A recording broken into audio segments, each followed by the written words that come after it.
We, the team of STG4 Quality Education of MCN, recently did a need assessment test with teachers regarding the online education, its feedbacks and challenges. And we received many different opinions, suggestions, solutions and doubts. So here we have taken few questions and we are going to discuss that. Here we are with such an amazing psychologist and counselor, Ms. Nishita Mohandas. She owns a BA, MA, MPhil in psychology. Here she will be discussing some solutions, opinions and suggestions for the teachers and all people around them. Here we go to the session.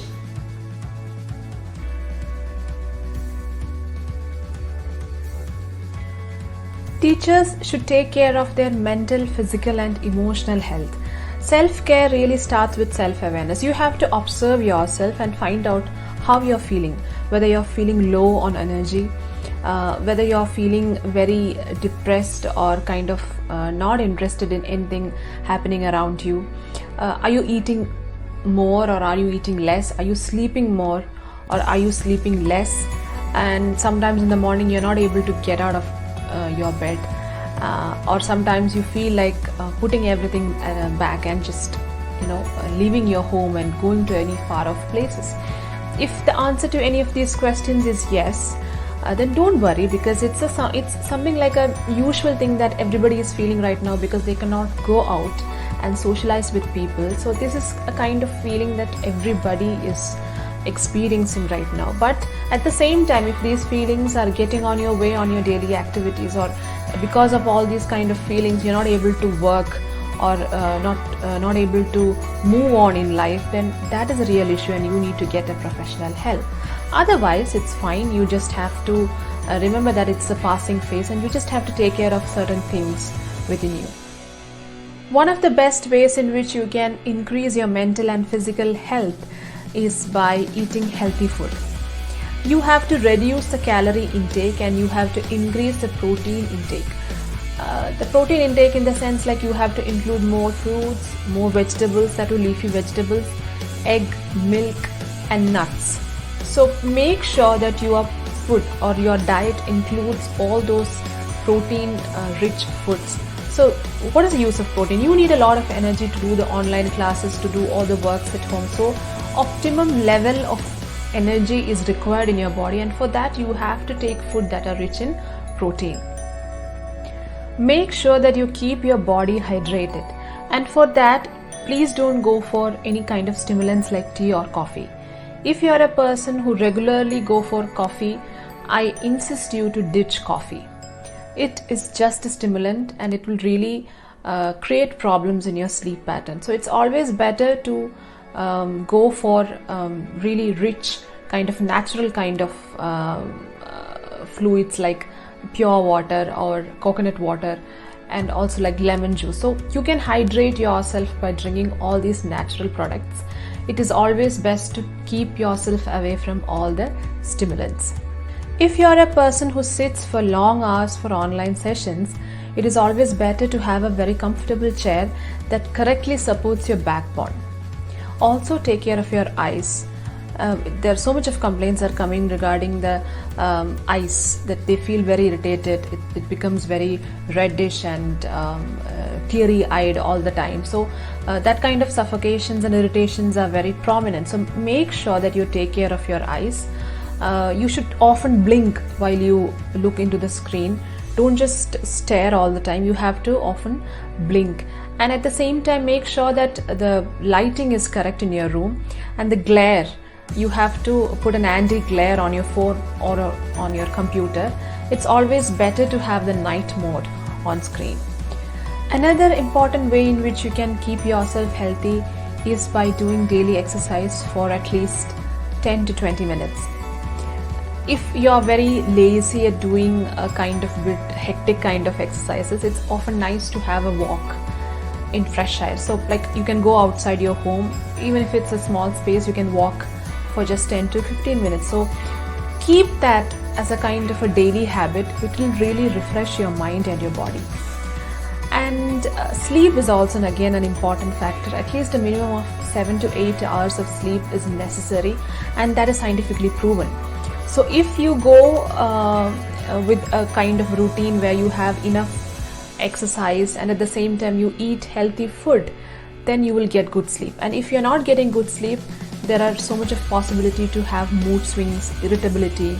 You will not feel like talking to anybody. You will feel like bursting out at everyone. So sleep is something really very important to manage your mood. So make sure that you have at least 7 to 8 hours of sleep. If possible, insist on your students to wear a school uniform while attending your online classes. This might help the students to feel being at school, and at the same time they will feel mentally and physically ready to listen to your classes. You can make use of writing tool, drawing tool, and also whiteboard to draw and show pictures to the students.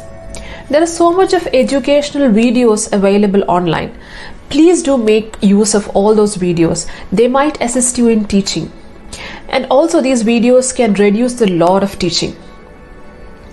One of the most important thing, very necessary thing, is that you have to be very punctual in grading and returning the work of students. If you're disciplined, then only these students will show the discipline in return. Make sure that you communicate about the assignments and the submission dates to the parents also. For making the class more engaging, you can start the class with a warm-up activity, and at the same time you can also give a warm-up activity or a game in between the classes. So these kind of activities will really help the students who are distracted in your class. They will come back to your class. They will be more attentive in your class when you give games or any kind of warm-up activities in between. Also, there are other ways in which you can engage your classes by giving quizzes, online quizzes or online games, and giving away online certificates for the best performance. All these things will add more grace in your classes, and all the students will feel like coming back to your online classes. They will not bunk your classes. Video conferencing is really very helpful. But during your classes, you have to mute the students. Otherwise, while you take the class, there is a chance where the students might interact with each other and there will be a lot of chaos in the class. So it's always beneficial you mute it while you take classes, and again, don't forget to unmute it within 10 to 15 minutes. Otherwise, these students, they might drift into another world. So like after 10 or 15 minutes, you have to unmute and you have to encourage a kind of discussion among the students. And again, after that, you can mute to continue your classes. Now, another thing that you have to be very careful is the way in which you instruct your students. The instructions should be much more warmer. There is a usual tone in which you instruct. That's, if you're not doing this, then you will be out of the class. You will not pass this year. So instead of that, be a bit more warmer. Tell them that I know that you're working hard. You have to be more prompt in in submitting assignments. It's okay that even if you make mistakes, but please be prompt in assignments. So in this way, you can enhance your relationship with the students. In order to improve your professional competency in online teaching, the very basic skill you need to know is how to record a good video with a high quality, because the quality of the video really matters when a student sees it. So at the same time, you should also be expert enough to record your voice along with the PowerPoint presentation, because the PowerPoint presentations are really very helpful for teachers to communicate with the students properly. That even the students are also feeling so much of interest in seeing the PowerPoint presentation along with your actual presence. And at the same time, you should be knowledgeable enough to know about the free tools available in the internet, and you should be smart enough to choose the affordable technologies available. And also make sure that you make or create additional materials for students who find it very difficult to follow your classes.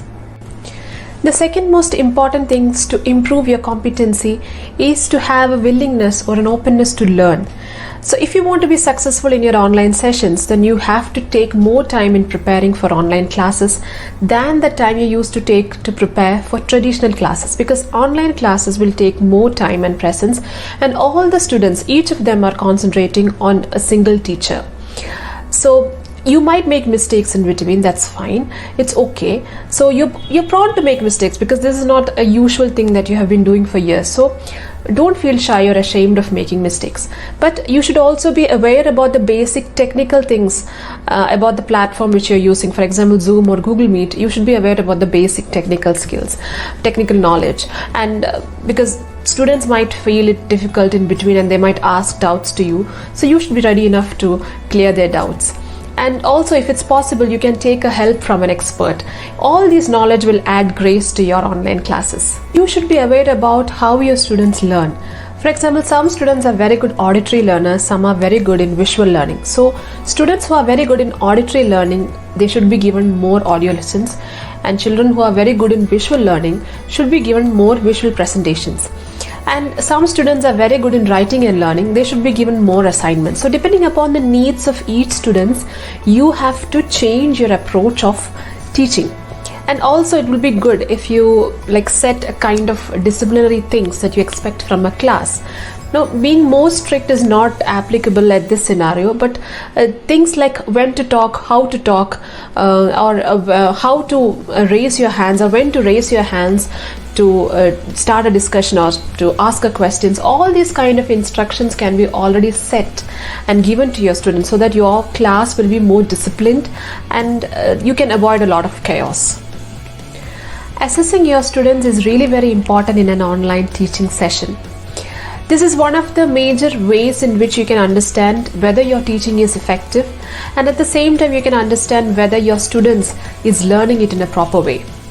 So without these kind of assessments, there is a chance that your students might lose the enthusiasm to do better. And at the same time, don't take these assessments as a tool to pressurize your students. Rather, take it as a chance to know your students more, to know whether in which area your students need more help, and which all areas in which you have to improve yourself. So it's very important to give timely and meaningful and consistent feedback. So assessments can be individual or group, and it's okay that if you do it assessments in a group wise or an individual wise, but you have to give the feedbacks in a very consistent way. Feedback methods are really very important in online education because these are the only methods in which you can understand whether your students are learning a particular topic or at what level they are standing regarding a particular topic. So instead of depending on the marks and grades of written assignments, it is always good to go for these kind of online feedback methods. For example, you can go for online quizzes, which is very interesting, very short and easy to assess. And there are a few other methods like multiple choice questions, fill in the blanks, hotspots. All these things are very easy for you to assess your students. Now, another one of the beautiful way of assessment is conducting online interviews. For example, you're choosing two groups, you're dividing students into two groups, and one group is allowed to prepare for a particular topic, and the next group, the second group, is asked to prepare for the questions regarding a particular topic, and then you give a chance for them to interview. The second group will be interviewing the first group. So the performance of the students, you are just there to guide them. So seeing them performing, you will be able to understand which all groups or which all students are way behind the topic, or what are the levels of understanding, how much they have understood regarding a particular topic. Even the questions, by listening to the questions itself, you will be able to understand the level of your students. Another way of feedback is a kind of game activities. So, in a game there are certain levels, and you can give a set of questions for the first level, and once a student passes that first level, you can move on to the second level where there's a bit more difficult questions. So depending upon each level, the difficulty of questions can be increased. So you can prepare these questions regarding a particular subject or a particular topic. So these kind of activities will really enhance the students' enthusiasm. This will help them to be engaged, and they will feel very challenging in a very healthy way. And also, by conducting such kind of group activities or individual activities, we can actually enhance the students' non-cognitive skills like discipline, collaboration, risk taking, and problem solving. Another wonderful way in which you can make use of these feedback methods is for understanding your own teaching levels. For example, you can understand your students' learning experiences or learning satisfaction. For that, you can use online polls. I think you have heard about online polls. It's available in all platforms like Facebook, Insta, and many other platforms. There are so much of online polls happening on a daily basis. So you can also make use of that platform and ask questions and ask your students to answer those online polls. So through these online polls, your students will be able to communicate with you regarding your own teaching levels, teaching performance. So be very much open to criticism of your students. Online teaching is a new field for you, so you're prone to make mistakes. Don't feel shy or ashamed if you make mistakes, or if your students are trying to tell something to you openly regarding your class taking skills. Be very open to it. So you can make use of these online polls to understand whether your children are satisfied in your classes or not. It is very important to integrate your work with the rest of the priorities in your life. Then only you will be able to get time for yourself and for your other engagements. Whether it's professional or any kind of entertainment or going out or like spending time with family, you have to have the capability to integrate your work and your other priorities. Always remember that you're not a teacher 24/7. You have to set a time for yourself to work in online sessions, or to have doubt clearance by the students, or talking to parents. There should be a set of time that you have to follow, and you should be very strict in that. Then only the parents and the students will follow it. There will be many kind of stresses from the family. Maybe they will be complaining that you're not giving them enough time. Try to make them understand what your schedule is like. Make them really aware about when you're starting the work, what all kind of difficulties you're facing. But never ever try to please everybody around you. Some parents may stress you out, demanding you to work harder. There will be always a set of parents who will always complain regarding that the teachers are not working hard. So instead of stressing out yourself or being depressed, you have to be very assertive in replying to these parents. You have to communicate with the parents. You cannot ignore them, or you cannot just hide somewhere. You have to face them. You have to be very assertive and tell them what all kind of things you're doing for the online sessions, and behind the online sessions, what you're doing at home, what all kind of practices or assignments or any kind of extra work that you're doing at home. You have to be very assertive in communicating these to the parents. So even after explaining all the things to the parents, again, if they are complaining about the same thing, just let it go. They're not going to define what you are. You yourself are going to define yourself. And the major important thing that you have to keep in your mind is that you have to satisfy your students, not the parents. Your students must be able to understand your classes, and they should be satisfied in your presentation. So concentrate on your students and move forward. If at all you're not able to manage the pressure given to you by the parents, you should communicate these things to the head of the department, or to the principal or the headmaster, whoever is there in the authoritative area. So they can conduct a meeting with the parents and communicate all these kind of difficulties with them. A kind of interaction between the parents and the teachers and the administration will also enhance the relationship between the parents and teachers. So these kind of interactions are also very important. So if you are not able to manage the pressure, you have to communicate with your leaders. So when these kind of things comes from an authoritative figure, parents might take it in a more serious way. As I said earlier, setting office hours is very important. You have to set a particular time for online sessions. You also have to set a particular time for clearing the doubts of students. And again, you have to set a particular time for replying for messages. And you have to correctly follow these time schedule. You have to be very strict in following it. You should not compromise it with any other thing until and unless there is an emergency. I don't think there is any kind of emergency for online sessions or clearance of doubts. It can wait. They can wait. You should only reply in that allotted time. And please don't feel guilty for not replying immediately.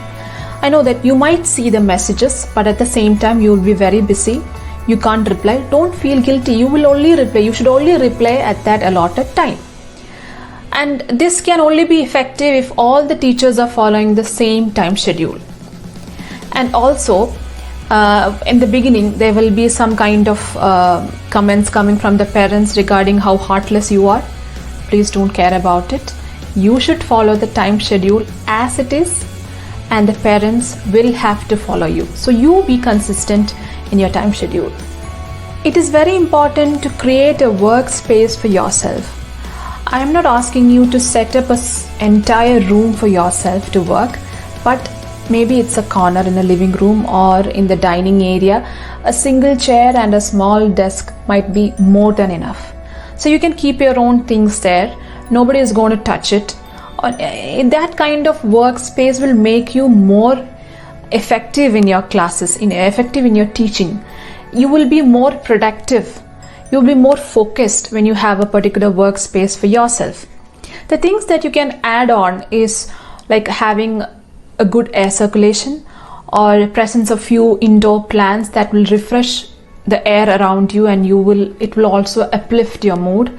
Sometimes you can also keep indoor flowers. The smell of some soothing smell of flowers will also enhance your mood. Another thing that you have to take care is to have enough lighting. It will be preferable if you are using the natural light. If the sun rays are coming into that space, it will be much good. It will biologically set your clock. It will be biologically, you will be more energetic and you will feel like that you're working.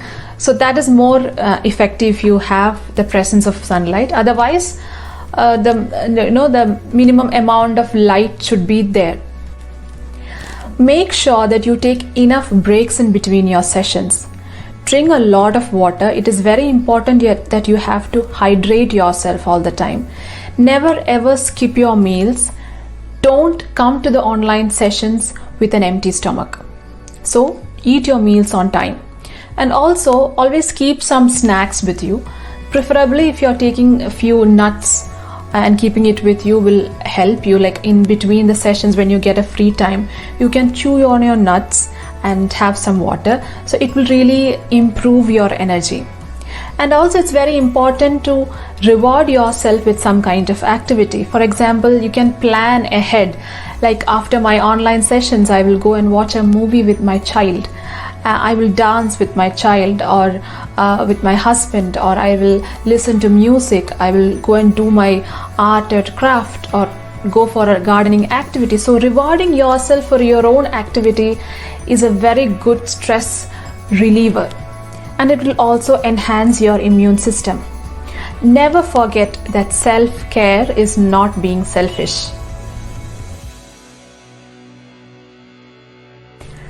When it comes to post-COVID times, as teachers, knowing the facts regarding how to protect yourself and your students from COVID is very important.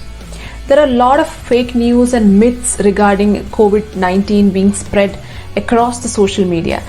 And students, they come from different backgrounds, from different families. They also have a set of informations with them. Like most of them will be fake news. So you should educate yourself with the right kind of information regarding COVID. Then only you'll be able to give the informations or the knowledge to students. So you have to depend on reliable sources like UNICEF, WHO, the state government health department or the central government health department. So make sure that you educate yourself of how to protect yourself from COVID-19, and at the same time make sure that you educate your students regarding the problems of COVID-19, how it spreads and how to take care, how to protect themselves from COVID. It is very important to establish classroom ground rules in accordance with the protocols given by the state or the central government. So, for example, like students, they have to maintain social distancing. So, it is very usual that the students might forget it. So, you have to put up posters, you have to put up some kind of tapes to make them remind that they have to maintain the social distancing. There should not be no handshakes or hugs. And even if they go out for intervals, they have to maintain the social distancing. They have to use the sanitizer in between, like if they touch the surfaces, they have to sanitize their hands. So these kind of ground rules should be set before, so it will be much easier for the students to remember and follow those instructions. Teach your students how to wear a mask and also what type of mask is preferable. You also have to teach them how to dispose a mask. Classroom and all the objects inside the classrooms should be disinfected and cleaned because they are often touched by the students. So it's always mandatory that it is often cleaned and disinfected. You can come up with new ideas regarding taking precautions. For example, you can always keep the doors open, because if the doors are open, then there is lower chance that the students come and touch the doorknob. So one of the idea is to keep the doors always open. Collaborating with the school authorities, prepare an infection control plan. That's, for example, like if a child falls ill suddenly, what is the first step that you have to do? Where you have to keep the student, or where you have to inform? What are the first things that you have to do? So all these should be prepared and planned way ahead. And there are so much of things that you have to take care, but the most important thing is to educate your students regarding how to take care of themselves, how to take the precautions, and also make sure that you are the real role models for your students. You insist on your students to keep social distancing and you yourself are not keeping the social distance with your colleagues, then it's not going to work out. So make sure that you are a great role model for your students. Thank you, Mrs. Nishita Mohandas, for this wonderful video. In this greatest struggle of coping and adapting with new teaching methodologies, teachers have always tried to bring out the best and accurate knowledge to their students. There were late sleepless nights and late lunches taken preparing notes for those who they consider as their children. This video is dedicated to those beautiful hearts out there working and sharing their path, the Guru. Dear teachers, you did and is doing great. A thank you from the bottom of our heart.